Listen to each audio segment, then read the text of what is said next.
Dans cette vidéo, nous allons essayer de comprendre et donc ensuite de voir deux propriétés que nous allons ensuite utiliser pour résoudre des équations. Ici j'ai pris deux balances, enfin deux schémas d'une balance à l'ancienne, on va dire, c'est des balances de Roberval, ça s'appelle.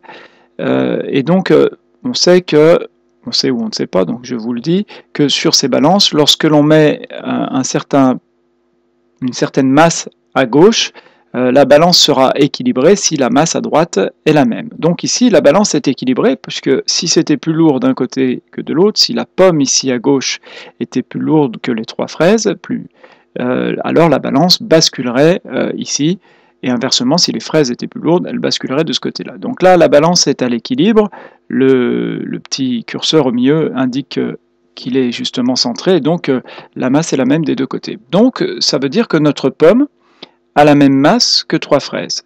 Si la pomme a la même masse que 3 fraises, alors si je rajoute à gauche sur ma balance un certain poids, une certaine masse, si je rajoute par exemple une cerise, et que je rajoute la même cerise, la même taille à droite, eh bien évidemment la balance va rester à l'équilibre puisque j'ai rajouté la même masse des deux côtés.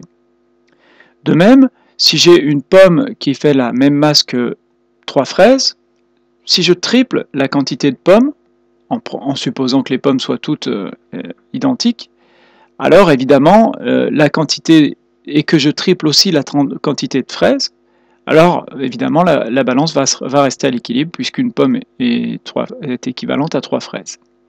Alors ces deux petites images, ces deux petites explications vont nous servir à comprendre les deux propriétés que voici, qui seront dans votre cours.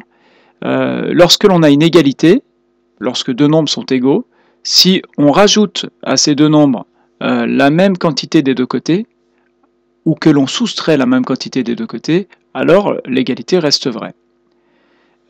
Et si l'on a une égalité, A est égal à B, et que l'on multiplie, alors là il y a une petite erreur dans mon truc, là il faut enlever le plus, que l'on multiplie des deux côtés par la même quantité, donc ici j'ai multiplié le nombre A par K et je multiplie le nombre B par K, ou si l'on divise des deux côtés de l'égalité les deux membres par la même quantité, soit sous forme d'une division, soit sous forme d'une fraction, alors l'égalité reste vraie.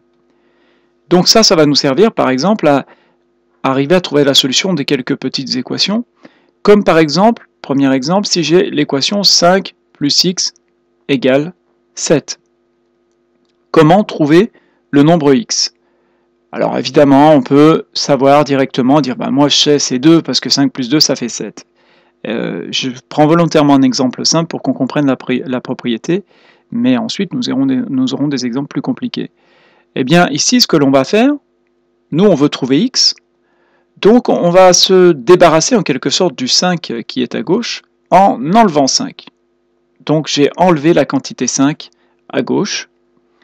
Et du coup, si j'enlève 5 à gauche, eh bien évidemment, pour que ma balance reste à l'équilibre, pour que mon égalité reste vraie, il faut que j'enlève 5 aussi à droite.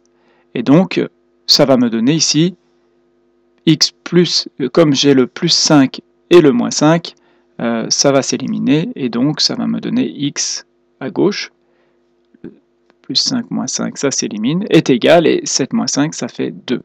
Donc voilà, cette première propriété va nous servir à trouver l'inconnu, donc à résoudre une équation, puisque trouver l'inconnu, on appellera ça résoudre l'équation, dans le cas où on a par exemple une addition ou une équation de ce type. Voyons comment on va utiliser la deuxième propriété. Supposons que l'on ait 2 fois le nombre x qui soit égal à 8. Là aussi, vous allez peut-être me dire, c'est facile de trouver le nombre, puisque moi je sais par cœur que 2 fois 4, ça fait 8. On va faire comme si on n'avait pas remarqué. Donc ici, qu'est-ce qu'on va faire? Je décide que si 2 paquets de bonbons coûtent 8 €, comment faire pour trouver la valeur d'un paquet de bonbons?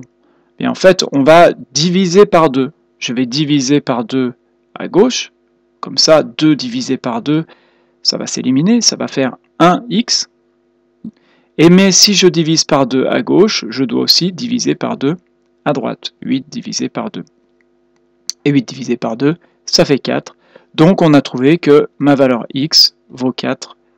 Et donc on a trouvé l'inconnu de cette équation, et c'est-à-dire la solution de cette équation.